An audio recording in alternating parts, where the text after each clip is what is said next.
국가인권위원회 인권영화 배리어 프리 버전 제작 프로젝트 6개의 시선 배리어 프리 버전 감상을 위한 음성 소개. 영화 6개의 시선 음성 소개에 오신 여러분을 환영합니다. 낭독자는 배우 정희태입니다. 6개의 시선은 2003년 국가인권위원회에서 제작한 옴니버스 영화로 6명의 감독이 평등권을 침해하는 차별을 주제로 각각의 단편 영화를 선보인 작품입니다. 이 영화는 사회적 약자와 소수자들이 겪는 차별과 불평등을 다양한 시선에서 조명합니다. 참여한 감독들은 임술래, 정재은, 여균동, 박진표, 박광수, 그리고 박찬욱으로 각 감독은 자신만의 독특한 연출 방식으로 차별의 다양한 측면을 이야기합니다. 영화는 다양한 형태의 차별을 다루며 우리 사회의 불평등한 현실을 비판적으로 바라보고 인권의 중요성을 강조합니다. 첫 번째 영화는 임술래 감독의 그녀의 무게입니다. 여자 상업고등학교에 다니는 평범한 학생 성경의 이야기를 담고 있습니다. 영화는 2003년을 배경으로 하고 있으며 그 당시의 학교, 거리, 집 등의 배경이 현재와는 많이 다른 모습을 보여줍니다. 영화 속에서 3학년이 된 성경은 취업을 위해 몸매를 관리하라는 선생님들의 압박을 받기 시작합니다. 학생들은 다이어트를 하거나 성형수술을 하는 등 외모를 가꾸기 위해 노력합니다. 성경 역시 쌍꺼풀 수술이나 단식원을 가기를 원하지만 엄마는 이를 허락하지 않습니다. 결국 성경은 수술 비용을 마련하기 위해 위험한 결단을 내리게 됩니다. 영화에는 학교에서 선생님이 학생들을 체중계에 올라가게 하며 몸무게를 체크하는 장면이 나옵니다. 교실에서는 책상들이 한쪽으로 밀려 있고 학생들은 일렬로 줄을 서서 사각형 체중계에 올라갑니다. 당시에는 학생들이 도시락을 싸서 등교하는 시기였기 때문에 점심시간에 친구들과 둘러앉아 도시락을 먹는 모습도 영화에 담겨 있습니다. 영화에는 2003년도에 흔히 볼 수 있었던 나레이터 모델도 등장합니다. 나레이터 모델은 핸드폰 가게나 마트 등에서 반짝이는 몸에 딱 붙는 비닐 재질의 옷을 입고 춤을 추며 가게를 홍보하던 날씬한 젊은 여성들을 말합니다. 성경은 이 여성들을 부러워하는 모습을 보입니다. 영화의 마지막 장면에서는 면접을 보러 온 학생들이 일렬로 서 있는 가운데 중년 남자들이 담배를 피우며 질문하는 장면이 나옵니다. 2003년도 당시에는 사무실이나 가게, 식당 등 실내에서도 흡연이 가능했기 때문에 그녀의 무게뿐 아니라 다른 단편 영화 곳곳에서 실내 흡연 장면이 등장합니다. 주인공 성경은 주로 교복을 입고 다니는데 동복으로 모직 재킷과 무릎 아래까지 내려오는 어두운 색 체크무늬 치마를 착용합니다. 사복을 입을 때는 청바지와 후드티를 주로 입으며 위험한 선택을 한 날에는 다른 여학생들처럼 타이트한 상의와 짧은 치마를 입습니다. 두 번째 영화는 정재은 감독의 그 남자의 사정입니다. 이 영화는 시공간이 모호한 신도시의 주거형 아파트를 주요 배경으로 합니다.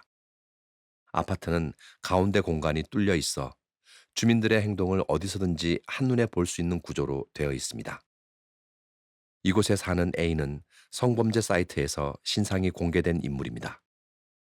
이웃의 한 아이는 이불에 오줌을 자주 싸는 이유로 엄마에게 벌을 받는데 물을 주지 않거나 팬티도 입히지 않은 채 소금을 받아오게 합니다. 아파트는 회색빛을 띠며 늘 조용한 분위기입니다. 지하 공간에는 쓰레기 분리수거를 위한 쓰레기통들이 종류별로 자리하고 있어 아파트 전체에서 깔끔하고 단정한 이미지를 풍깁니다. 세 번째 영화는 여균동 감독의 대륙횡단입니다. 이 영화는 뇌성마비 2급 장애인 김문주의 일상적인 사건, 감정, 기록을 짧은 장면으로 구성한 작품입니다.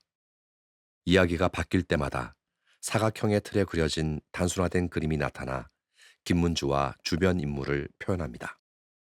영화 중간에 김문주 씨가 가족들과 식사하는 장면에서는 장애인 이동투쟁을 전하는 뉴스 화면이 등장합니다.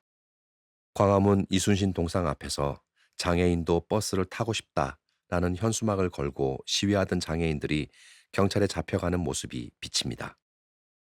특히 문주의 친구가 처절하게 잡혀가는 장면이 송출되며 이를 계기로 문주가 큰 결심을 하게 됩니다. 문주의 결심 부분은 음성 해설 버전으로 직접 확인하세요. 네 번째 영화는 박진표 감독의 신비한 영어 나라입니다. 이 영화는 학부모들의 극단적인 영어 교육 열풍을 다루고 있습니다. 영화에 등장하는 어린이 치과는 인형과 장난감, 알록달록한 가구, 벽장 속 어항과 바다를 연상케 하는 벽면 등으로 꾸며져 있습니다. 간호사는 토끼 인형 탈을 쓰고 어린이들을 맞이합니다. 종우가 혀 수술을 받는 장면에서는 실제 자료 영상이 활용되는데 설소대를 자르며 피가 나는 장면이 여과 없이 보입니다. 이 장면은 아동학대를 연상시켜 관객들에게 불쾌감을 줄 수 있습니다.